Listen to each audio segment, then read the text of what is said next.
Good morning. Today is July 15, 2026, Wednesday. The first reading was taken from Isaiah chapter 10, verses 5 to 17, 13 to 16. Thus says the Lord: Woe to Assyria, the rod of my anger! The staff in their hands is my fury. Against a godless nation I send him, and against the people of my wrath I command him, to take spoil and seize plunder, and to tread them down like the mire of the street. But he does not listen, and his heart does not so think. But it is in his heart to destroy and to cut off nations, not a few. For he says, By the strength of my hand I have done it, and by wisdom, for I have understanding. I remove the boundaries of peoples and plunder their treasures. Like a bull, I bring down who sit on thrones. My hand has found like a nest the wealth of the peoples, and as one gathers eggs that have been forsaken, so I have gathered all the earth, and there was none that move a wing, or open the mouth, or chirp. Shall the axe boast over him who hews with it, or the saw magnify itself against him who wields it?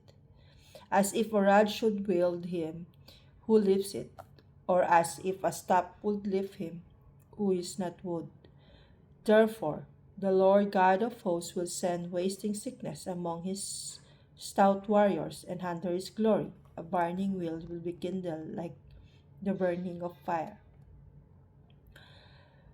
The Lord will not abandon his people.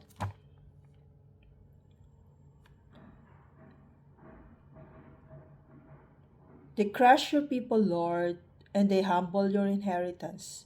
They kill the widow and the stranger, and murder the fatherless child. The Lord will not abandon his people. And they say, The Lord does not see, the God of Jacob pays no heed.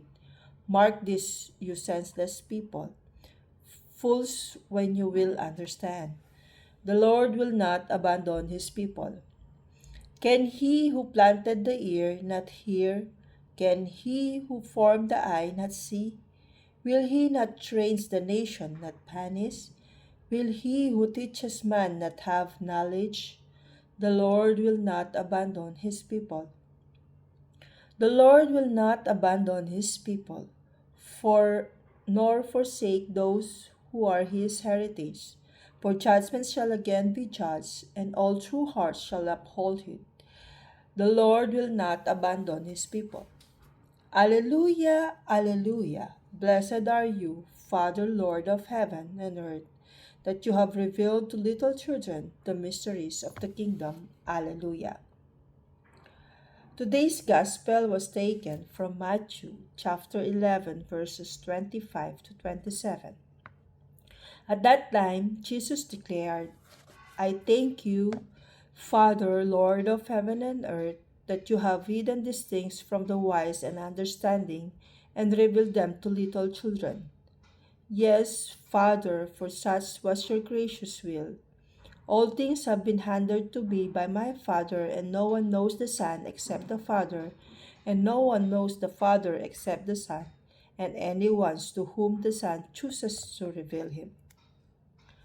The word of the Lord.